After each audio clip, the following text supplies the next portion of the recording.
नमस्कार, आप देख रहे हैं यूपी क्राइम एक्सप्रेस और मैं हूं आपके साथ मानवी ठाकुर। शुरुआत करते हैं आज की खास खबरों से। खबर आजमगढ़ से है, जहां सगड़ी तहसील क्षेत्र के पंडित नगीना स्मारक पीजी कॉलेज जोकहरा लाटघाट पर भाजपा संयुक्त मोर्चा का सम्मेलन हुआ। दिनेश लाल यादव निरहुआ ने सरकार की उपलब्धियां गिनाई, वहीं कहा कि प्रधानमंत्री नरेंद्र मोदी को पुनः प्रधानमंत्री बनने से रोकने के लिए लुटेरों का गठबंधन बन रहा है। वहीं आजमगढ़ के 1 साल का विकास विपक्ष के 10 साल के विकास से ज़्यादा है। मीडिया से बातचीत करते हुए और क्या कुछ कहा, सुनिए। ये देखिए, हमारे यशस्वी प्रधानमंत्री जी और हमारे यशस्वी मुख्यमंत्री जी, दोनों लोगों के प्रयास से बहुत ही तेज़ी से जो काम हुआ है, 9 साल जो हमारे प्रधानमंत्री जी का कार्यकाल पूरा हुआ है, उसमें जितनी कल्याणकारी योजनाएं रही हैं सरकार की, उसको गांव-गांव तक पहुंचाने में हमारे जो सभी मोर्चे के लोग हैं, सभी लोगों ने जी तोड़ मेहनत किया और गांव-गांव तक लाभार्थियों को ढूंढ के उनको लाभ पहुंचाने का काम किया। तो आज उनको धन्यवाद देना था सबको कि आप लोगों के वजह से ये संभव हो पाया कि सरकार की जो मंशा है, जैसा प्रधानमंत्री जी चाहते थे वैसा हम लोग कर पा रहे हैं। वो तभी हो पा रहा है जब हमारे सभी मोर्चे के जितने पदाधिकारी हैं, जितने हमारे कार्यकर्ता बंधु हैं, वो सभी लोग दिन रात मेहनत कर रहे हैं। और आजमगढ़ को अगर हम देखें तो आजमगढ़ 1 साल हुआ है कमल खिले हुए, और 1 साल में ही जो 50 सालों में काम नहीं हुआ वो 1 साल में ही आजमगढ़ में किया गया।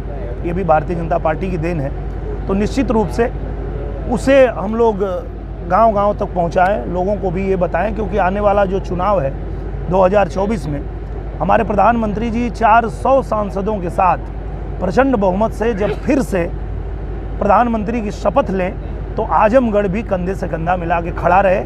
इसके लिए भी हम लोगों से निवेदन करें। मैं क्षेत्र की जनता से यही कहना चाहूँगा कि हम लोगों ने, चाहे वो प्रदेश की सरकार से या केंद्र की सरकार से, जितना ज़्यादा से ज़्यादा हो सकता है योजनाएं लेकर के और हम आजमगढ़ में ला रहे हैं। और हमारा सपना ये है कि हम आजमगढ़ को इतना चमका दें, आजमगढ़ को इतना चमका दें कि कोई भी आए तो वो देखे तो कहे कि वाह, मतलब बड़े बड़े शहरों में भी इतनी चमक नहीं है जितना आजमगढ़ में है। ये करने का हमारा सपना है और उस सपने को साकार करने के लिए हमारे प्रधानमंत्री जी, हमारे मुख्यमंत्री जी, हमारे जो बाकी मंत्रालय के हैं, चाहे वो रेल मंत्रालय हो, चाहे हमारे गडकरी जी, सभी लोगों ने एकदम से छूट दे दिया है और उन्होंने कहा है कि आजमगढ़ में जो भी काम होना है वो प्राथमिकता के आधार पर किया जाए।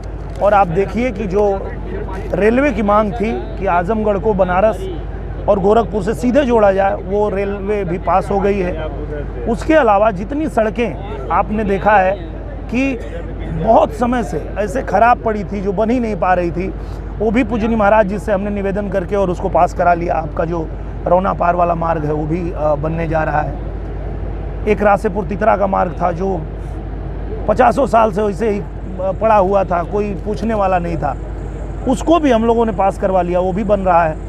हमारा विश्वविद्यालय बन के तैयार हो रहा है। अभी कल हम लोग अटल आवासीय एक ऐसा महाविद्यालय बना है जिसमें हमारे श्रमिक बंधुओं के जो बेटे बेटियां हैं वो निःशुल्क पढ़ाई करेंगे, वहीं रहेंगे, खाना पीना उनका सब निःशुल्क है।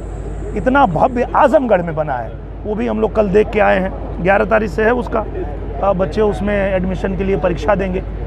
तो ये सारा जो बड़ा बड़ा काम हो रहा है आजमगढ़ में, अंतर्राष्ट्रीय हवाई अड्डा बनने जा रहा है। हम कोशिश कर रहे हैं कि जल्दी से जल्दी हम अनुराग ठाकुर जी को भी लेके आए यहाँ आजमगढ़ में, और एक अंतर्राष्ट्रीय हम उनसे खेल का मैदान भी ले लें।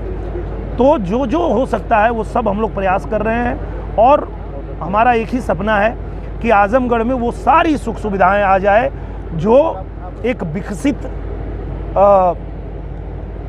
जिले में होना चाहिए। तो निश्चित रूप से इसमें हम कामयाब भी होंगे, क्योंकि हमारे आजमगढ़ ने वो काम किया है कि जैसा कहते हैं कि काम ऐसा करो कि नाम हो जाए, और नाम ऐसा करो कि नाम सुनते ही आपका काम हो जाए। ऐसा काम किया है आजमगढ़ ने, और आजमगढ़ का कोई काम रुकने वाला नहीं है। ऐसे ही कमल यहाँ खिलता रहेगा और काम ऐसे ही चलता रहेगा।